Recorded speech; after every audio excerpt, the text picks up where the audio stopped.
Hausse de 1,8 dans le budget global de la municipalité d'Ayers-Cliff. Légère hausse au niveau du compte de taxes, mais tout ça est absolument contenu. On en parle donc avec le maire, M. Vincent Gérin, qui est avec nous ce soir et on vient tout juste de débourser le budget en question. Alors, M. Gérin, bonjour. Bonjour, M. Perra. Comme je le disais, légère hausse, 1,8 au niveau du budget global de la municipalité. Et à travers tout ça, on a une hausse au niveau de la taxe, mais qui, elle, est en dessous du 1,8 en question, là. Oui, alors le budget global de la municipalité se situe à 2 400 $, comparativement à l'année passée qui avait été un budget de 1 967 000 $. Donc, une augmentation globale du budget de 1,8 L'indice des prêts à la consommation pour l'année en cours est de 1,7 Donc, on est à peu près dans le respect de l'indice des prêts à la consommation, mais la hausse de taxes est en bas de ça. Donc, une maison qui valait 200 000 $ en 2018 vaut maintenant, en moyenne, 213 400 $. Ce qui fait que l'augmentation de taxes pour ce contribuable de type-là va être de 21,18 $ pour l'année, donc une augmentation de 1,4 de la taxe pour un contribuable qui a une maison évaluée à 213 000 $. Il faut dire que le nouveau rôle, en moyenne, parce que, bon, ça revient tous les 3 ans. Est-ce que ça faisait bel et bien 3 ans ou si vous aviez sauté un tour là, au niveau du rôle d'évaluation, ça faisait combien de temps qu'il n'y avait pas eu de nouveau rôle ici à Ayers-Cliff? Généralement, c'est aux 3 ans.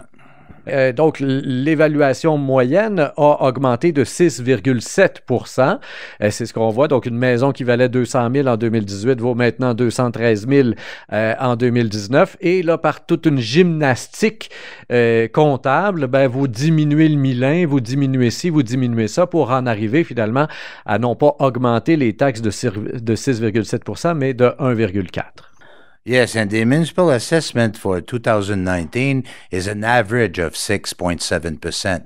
It doesn't mean it's 6.7% for everybody.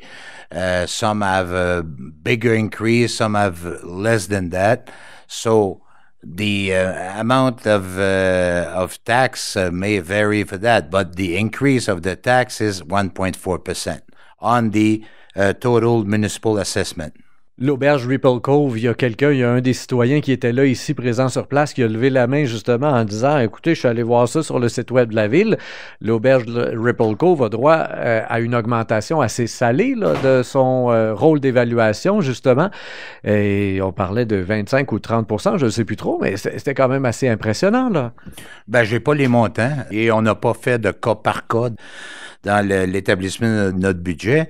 Il paraît que le Ripple Cove a eu une hausse importante, mais ça, évidemment, c'est pas nous qui établissons le rôle d'évaluation, c'est la firme Cadrin. Donc, si c'est le cas, c'est le cas.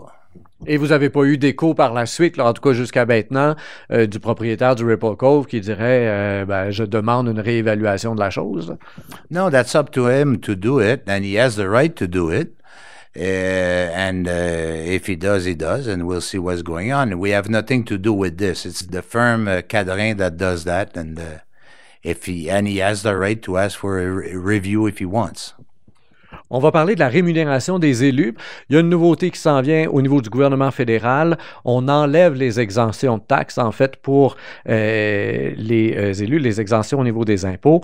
Et vous venez combler ça par une augmentation de salaire. Comment s'est faite la réflexion ici? On voit, par exemple, à Sainte-Catherine-de-Hatley, tout juste à côté, on est allé beaucoup plus loin que ça. On a une augmentation du salaire de 84 là-bas. On passe de 6 000 à 11 000 $ par année pour un conseiller qui assisterait à tous les comités. Ici, on ne va pas là du tout, là. Ici, les salaires des élus, c'est pas par présence. C'est un salaire fixe annuel.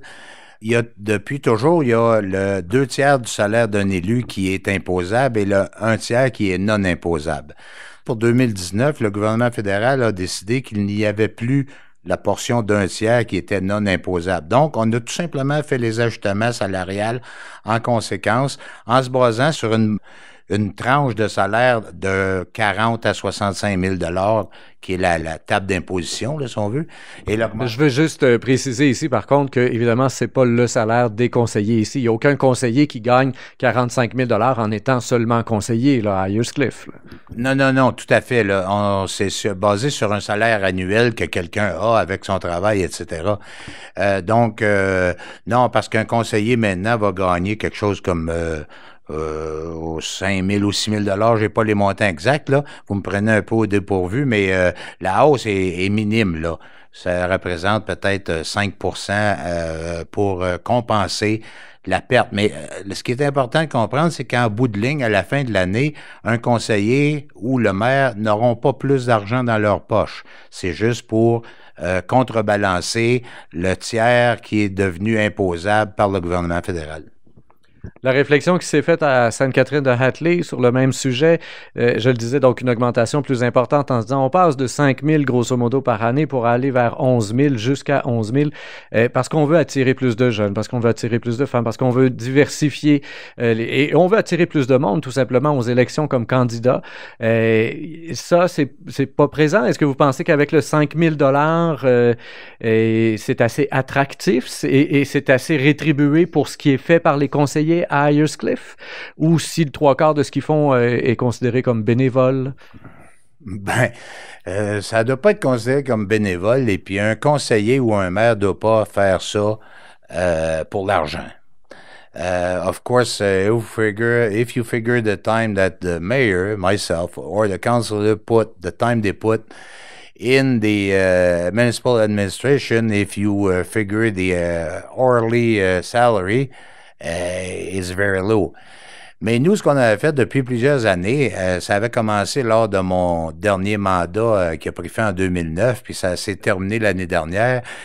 Pour effectuer un rattrapage pour atteindre à peu près la moyenne de ce qui se payait en région pour les conseillers et le maire, on avait une augmentation statutaire de 5 par année, indépendamment de l'indice des prix à la consommation.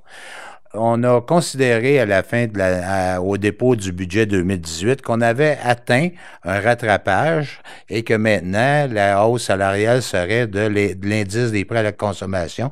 Donc cette année, les élus vont avoir une augmentation au-delà du calcul de l'exemption fiscale, une augmentation réelle de 1,7 Ce que les autres municipalités prennent comme décision, ça leur appartient. Est-ce qu'on devra, dans les prochaines années, réévaluer nos salaires pour s'ajuster toujours à viser la moyenne des municipalités qui nous ressemblent?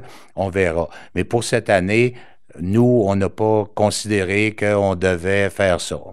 Au niveau de la dette de la municipalité, on a eu quelques diapositives là, du PowerPoint qui tournaient autour de ça. On est présentement à 98 sous du 100 $ d'évaluation quand on prend l'évaluation globale là, de toutes les maisons ici à Ayers-Cliff. Ça revient donc à 98 sous et ça vous place en bonne position quand on regarde les comparables. Oui, parce que si on regarde les municipalités qui sont dans notre classe de population, c'est-à-dire que nous, on a une population d'un peu en bas de 1200, donc les populations qui nous ressemblent en quantité, elles sont à 1,18 alors qu'on est à 0,98 sous. La moyenne de la MRC est à 1,10 la moyenne de la région administrative 0,5 qui représente les cantons de l'Est est à 2,3 et la moyenne provinciale est à 2,13 Donc, en bas d'1 on est en bas de la moyenne de nos voisins médias, de la MRC, de l'Estrie, du Québec. Alors, on est très bien situé au niveau de la dette. Donc, une dette qui se chiffre actuellement à 1,3 million de dollars. Et là-dessus, évidemment, il y a le gouvernement qui paye sa part sur plusieurs investissements que vous avez faits. Là. Donc, les résidents comme tels n'ont pas 1,3 million de dollars à charge. Là. Non, notre dette, disons que notre dette est plus ou moins à 800 000 Puis c'est une dette à long terme, comme par exemple pour l'eau potable, la dette était échelonnée sur 40 ans. Il reste une trentaine d'années, je pense. Alors, c'est une dette là on a payé d'ailleurs au service de la dette cette année 149 700 en capital. Donc, c'est une dette qui s'efface tranquillement. We're in the very, very good shape compared to our neighbors.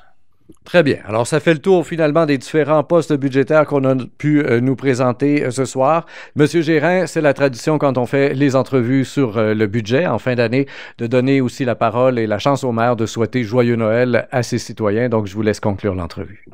Well, first of all, I want to say that we are all very proud of the budget that we have deposited tonight. The increase is very low at 1.4%. We're very satisfied. We have money aside for our future project that we're going to explain more specifically in January. We have a list prepared. We'll tell people what's going on with our future projects.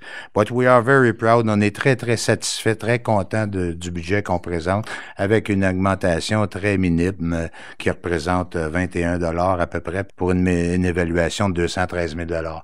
Alors, je veux profiter de l'occasion pour souhaiter à toute la population d'Aircliff, à tous les contribuables, de joyeuses fêtes and wish everybody happy holidays, happy new year, and we're looking forward to have a very interesting year next year. Encore une année très intéressante au niveau de nos investissements et de nos activités. Alors, joyeux Noël à tous, bonne et heureuse année.